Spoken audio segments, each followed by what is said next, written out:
We started in March 2017 with the vision of me and my wife Lisa, telling the life and legacy of Harriet Tubman in the area where she was enslaved and born.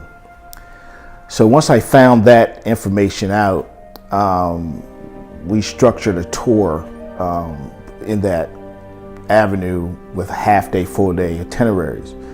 Now these tours take you to some significant places like Bucktown, where she was injured, the Brodus Farm, and so on. So it really takes you back into time where these events actually happened during the antebellum years, where slavery was an institution, or legal institution in the state of Maryland that enslaved the people of color.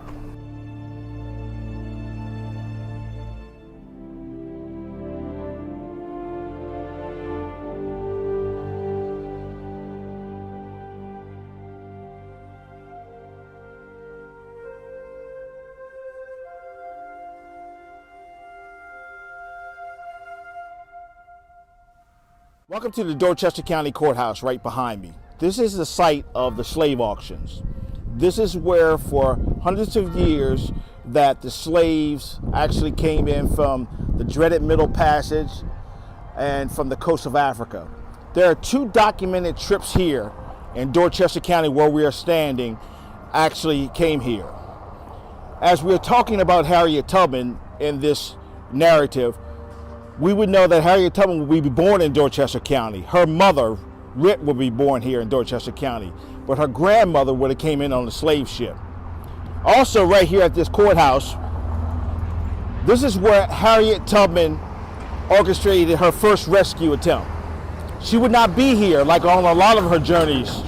She would not be on site, but she would be in Philadelphia, have been emancipated herself at this time. She got word that her niece Keziah Boley and her two children were going to be sold at this very courthouse. She wanted to come back here, but she was connected inside of this underground railroad system, this network of freedom, through a very important gentleman by the name of William Still. Mr. William Still made it possible through the Underground Railroad, the network of freedom, for them to be escaped from this place right here and taken down to the wharf that's down the street, and they gained their freedom. Most of the escapes from this point happened by boat. Also here, a man by the name of Sam Green received 10 years at this very courthouse, this jail, for owning a book by Harriet Beecher Stowe, and that was anti-slavery material. So with the courthouse, this is a place of families being broken up, the actual selling of the African American people, and also where Harriet Tubman actually orchestrated her first rescue attempt.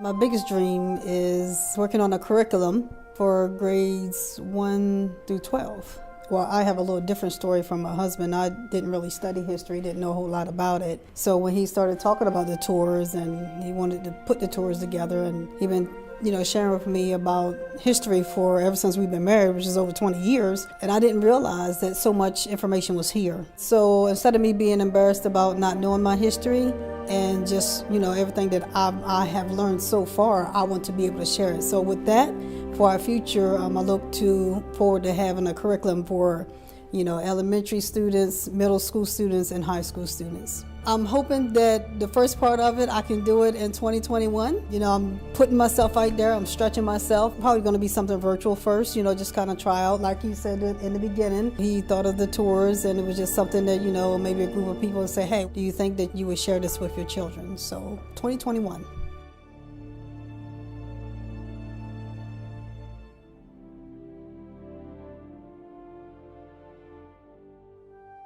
We're standing on the lane of the Brodus Farm. This very lane behind me would be the lane going up to the big house. What I mean by the big house is where Robert Brodus actually lived. The story here is hallowed ground. And this is where the two sisters of her were sold from. This is also where Harriet was hired out as a young girl to different farms in the area. This very lane would be traveled back and forth with Harriet Tubman herself, this very ground. Her father, Ben, would come here and visit his children right here on the Brodus farm. And as you go down this road down here a little ways and go around the bend, that's actually where the house was. Now, this place right here also is where Harriet Tubman married her first husband, John Tubman. He was a free black man in this community, meaning he was born free.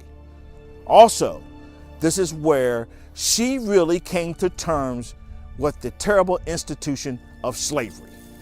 What I mean by that, she found out that this was not fair and equal treatment to her as a human being. She would pray that something would happen to change her situation on this farm. And it would. Robert Brodus would die on this farm, her owner, at a young age. At that time, when that happened, the man that owned her would actually have to transition the property over to somebody else, which would be his wife. The farm was so heavily indebted that she could not do anything besides sell off property, which at that time, the people of color, African Americans, were. Before that happened, Dr. Thompson, the owner of Ben, her father, Dr. Anthony Thompson, came and purchased this very property. He then moved them into another part of the state in Caroline County, and that's where the actual escapes happened. So here, the road that started the journey to freedom. This is the Webb Cabin, belonged to a free black man by the name of James Webb. Now, the interesting thing about this location is that he was free and his wife and children were enslaved. They would have to leave this location from time to time to go to the actual owner of them in this area. Now, this is a one-room Hugh log home that has been restored. Actual location. This incredible house would house the family of James, his wife, and his 3 children. As you go inside, you will see the awesome hiding spot underneath the floor.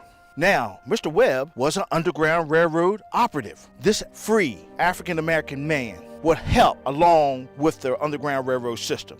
And you feel a sense of urgency here. You feel a sense of protection here.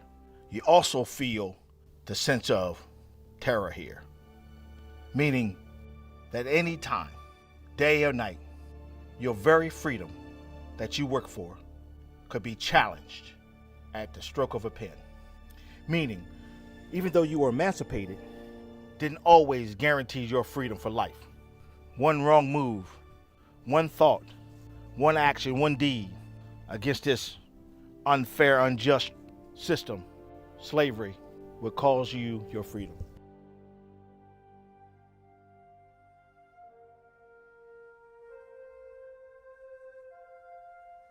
We set ourselves apart, not by color or race or anything like that, but telling in the story from an aspect of reality, dealing with the things around us. The tour companies that were here before, and there's still some here, they didn't dig into the history, I would say.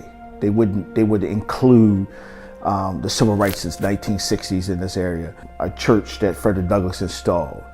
At best, that what my analogy is, Harriet Tubman wasn't the main topic, the drive, and that set us apart and always has set us apart from what we do, because we tell a life and legacy of her. So when you come, of course, it's Harriet Tubman, but it's also her father, Ben Rawls, her brother, Henry and Mose, her mother, the farm where she escaped. I mean, so it's so many other aspects that ties into this tour system that makes it so much a reality right in your backyard, basically.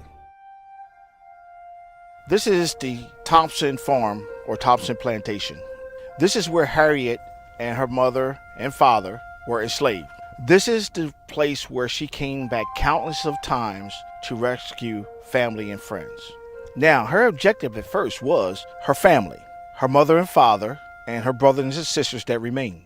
She had already had 2 sisters sold south, but she did make a journey during the holiday season of Christmas to come back and rescue her brothers. She would come back to this very location, down this very lane, to make this escape. Now, her father, Ben, who at this time was still a very important black man in this area, he ran a sawmill not far away from here.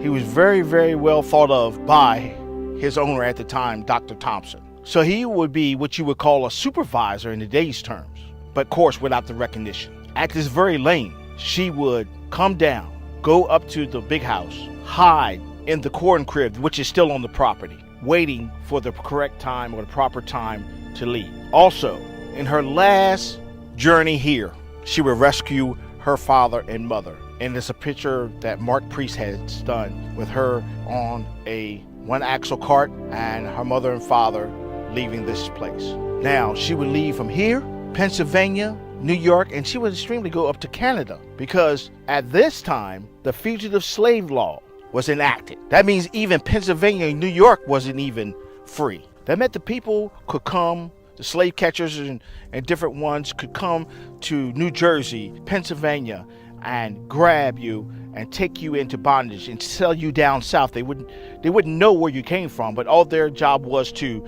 just gather up as many emancipated people or free people as they could and take them down south and sell them for a profit. This jewel of a place right here at the very lane when Harriet Tubman came up is very special because of the simple fact this is where the journey began. This is where it all started. This is where she came back to several times to help along with the freedom seeking. So the Thompson farm would be owned by a wealthy doctor, Dr. Anthony Thompson.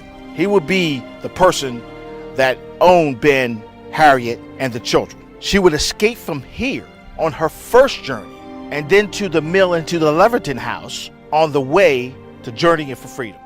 The Winchester Mill, an 18th century grist mill, meaning flour mill, that was here during Harriet Tubman's time. This is the actual place that Harriet Tubman would have met the Levertons. The Levertons were Quakers and lived about 300 yards from here up the creek. So this place right here would be like your modern day lumberyard or your grocery store, where all of the people would come around and bring products here. They would be free, enslaved, all in this area. And this was the perfect opportunity for the sympathizers to be able to contact the ones that wanted freedom. You can imagine Harriet meeting the Levertons here, getting the information on how to gain her freedom. She would gain her freedom, make it here, go to their house, and she would be moved from their house to Delaware. You can imagine and feel the vibes of Harriet Tubman being on this ground. Huntington Creek, one of the routes to freedom. After you would make it to the mill, you would be instructed to get to the creek, Huntington Creek. This creek runs north. It also runs by the sympathizers' houses like Hannah and Jacob Leverton. So it would be told, if you get in the creek and go against the current flow, you are heading to freedom. If you went with the flow, you are going back into slavery. So this is one of the routes itself that runs straight north. They would use this to break the scent of the actual slave catchers. So they would get in and out of this creek and they would lose the scent going to freedom. We're in the location where the escapes happened, right here at the mill. Harriet herself in these areas right here would come back and lead people with these directions to this creek, to this very creek we're standing at right now. This is where it happened at. This is where she journeyed to freedom, Huntington Creek.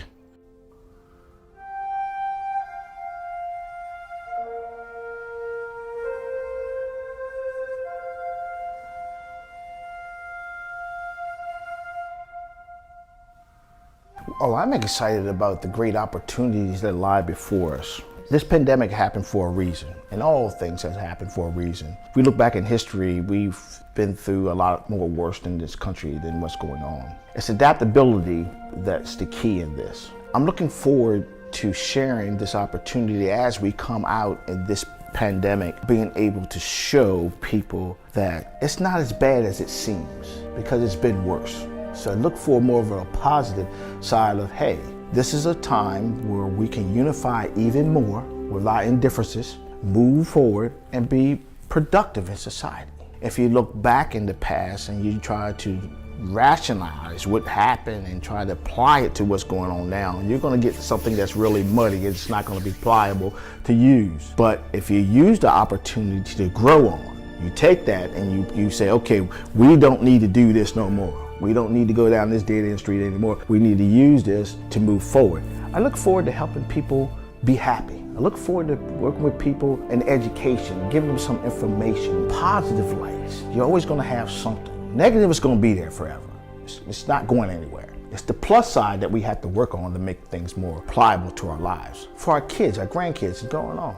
You know, we're not going to be here forever, so we got to make sure that we leave something that's going to be positive for the ones that are passing the baton, and make sure you give them something that's clean. Give them something that they can use. Everybody's not going to speak well of you, but they can say something, and just take yourself out of it. Give them something that they can use, then use it and give it to somebody else.